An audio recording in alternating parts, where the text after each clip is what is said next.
We begin in the United States, home of the largest Jewish community outside of Israel. For many years, this community was living in a feeling of relative safety. Is that safety now gone?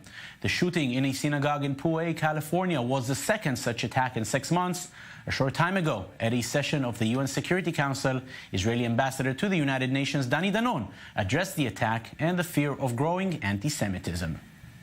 It is unacceptable that we live in a time in which worshippers must be on guard or look behind their backs while praying out of fear of being shot.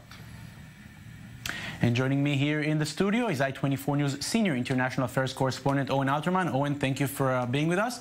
So, do American Jews, as Ambassador Danon said, have to look backwards in the fear of being shot?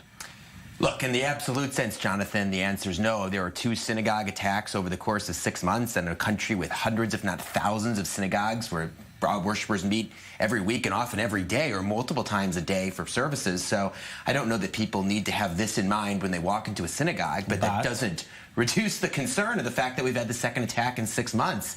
And I know 6 months after the deadliest attack on American Jews in history, now another attack in San Diego, again across the country, obviously a source of concern and a traumatic event. You know, I was just thinking about this. If you go back 10 years ago, 20 years ago, 30 years ago, and you thought about the problems and the challenges that American Jews would be facing, I don't think anyone imagined this. The idea of shooters walking into synagogues with a far-right ideology and shooting at Jewish worshipers praying on a Shabbat on the last day of Passover in the diaspora.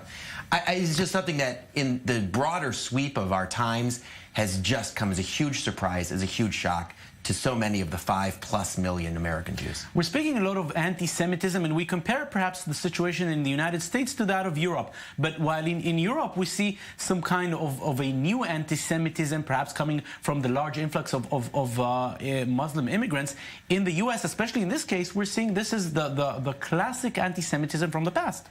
Look, there are 3 strains of anti-Semitism, and it's become almost a cliche, Jonathan, to talk about the 3.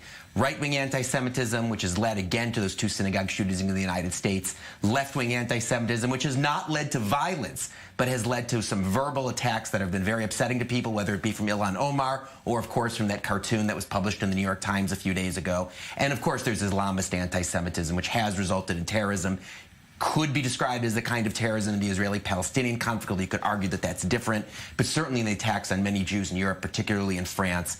So again, there are these 3 strains, and there's an endless, and I have to say tired debate about which one is worse and which one is more of a threat and which one is the most guilty. At the end of the day, there has to be some coming together to fight anti-Semitism. You do feel it over the past few days, and even if you include the Ilhan Omar episode from a few weeks ago, of American Jews starting to come together on right and left to fight anti-Semitism on both sides.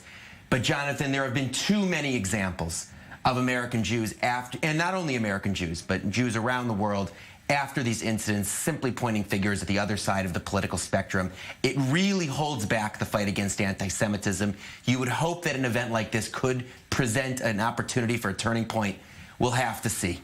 You mentioned that cartoon of President Trump and Prime Minister Benjamin Netanyahu coming from the New York Times, known as a liberal newspaper. But this, you look at the scene, we're seeing it on the screen. It reminds us I dare to say, German newspapers from the 30s. How does that play out?